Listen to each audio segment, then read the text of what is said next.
Other day, I was wondering, is there a way to avoid that plasticky look that you get from the airbrush without spending countless hours layering and glazing? Well, after a couple thousand tests, I accidentally discovered the method to do exactly that. So in this video, I'm gonna break down step by step this amazing technique and explain how you can use it to achieve realistic and easy results instead of plasticky looking feel that you get with the airbrush. After priming my mini black, I start with a dark brown base coat using After Shadows from AK Interactive. You can substitute this with any dark brown that's a bit saturated. Here we need to aim for base coat consistency. So here just moist a bit the brush on the wet palette sponge and load it directly by tapping into the paint. I honestly like base coating with a dry brush. It's fast, low pressure, but it still allows you to train your eye for consistency. Also, you see me here, I keep the model on sub-assembly, which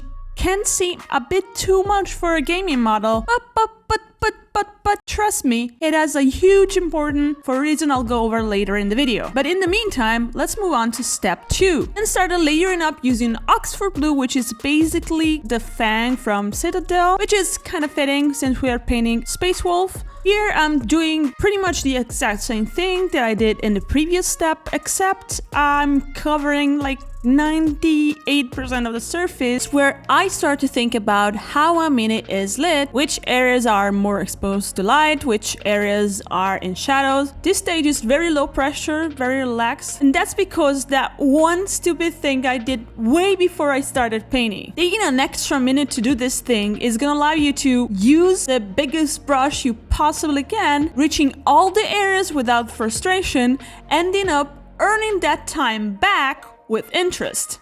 I'm talking about painting in sub-assemblies. So you build the whole figure and you stick the arms and optionally the head on with poster tag. Simple. No fuss, no muss. Lately I've been doing something kinda controversial with my assembly line.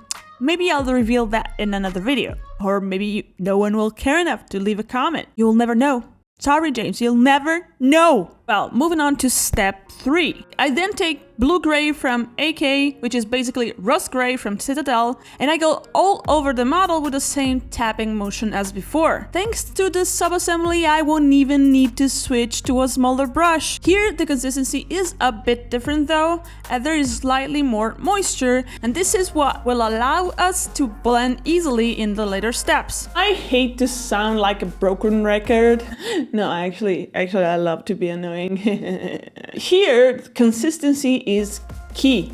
Every time we pick up acrylic paint, whether it's with a dry brush or sponge or with a brush, you kind of have to deal with that, right? And in this case, it's not just gonna determine the results that you'll get, but also how fast you're gonna be able to get this done. Finding the right consistency with a dry brush has its own struggles, as you can't really mix the color like you would with a detail brush. The only motion you can use is tapping with the brush. I discovered some cool tricks to kinda cut corners on finding the right consistency. Like for example, you could practice and test your consistency where it's safer, like in the previous steps, where you need to cover more. Gives you the chance to test on the model with kinda less pressure. Also, you kinda need to forget all about texture palette and paper towels. This is not the regular original dry brushing. This is an alternative way of using this tool. The sponge is still your friend though. Use it to both unload and moisten the brush. The sponge can be super soaked though. There mustn't be water pools in it. So these tricks should help you find the right consistency using a dry brush, but still, if you have doubts on this topic in general, you're in luck, because I just launched a brand new course that tackles the fundamentals of painting. And by studying this, which are basically always overlooked, you are gonna explode your skills like crazy. So support the channel, improve at painting, and allow me to avoid those annoying sponsorship not related to Warhammer. It's a win-win-win-win. Maybe I'll get the approval of my dad. Okay, let's move on to step 4. Here I'm kind of forced by circumstances to swap to a smaller brush, because This time, I'm gonna cover a very small space to really push that contrast. I'm gonna do it by mixing a bit of white into my rust gray. Throughout all the step, you'll need to keep in mind, you can use any fast technique as long as you nail this one thing. That's gonna allow you to avoid that plasticky, fakey, and realistic and bleh look on your model. So pay attention where you place your brush strokes and how the light interacts with the surface of the object you're painting.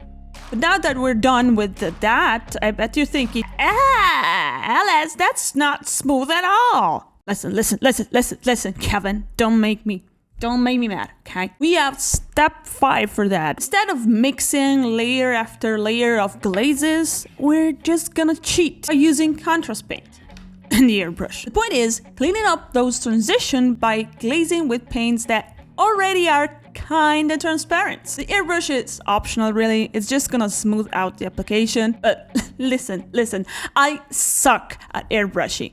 Literally suck at airbrushing. But you know the one thing that you can do if you can't airbrush? Yeah, use the contrast paints and inks, because you won't need to worry about thinning down your paints. And you won't have clogging problem and all that stuff that kinda makes me hate dry brushing. Here I just use 2 drops of gray and 1 drop of blue from the army painting speed paints, and I just sprayed it kind of randomly. And because we left the model on sub-assembly, this is gonna be even more easy. To finish up the model, you can use contrast paints. Because we put so much effort in the armor, we don't need to spend any more time with the boring details. So I just blocked in with black the tubes thing.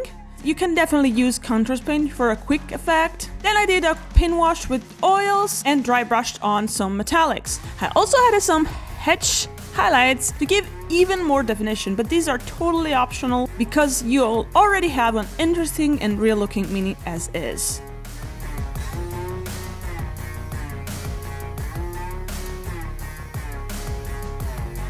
What if you want to paint more smoothly instead? Well, it's actually pretty easy. And I have a painting approach that does exactly that, so check this video out. And I'll see you there. You'll see past me there, I recorded that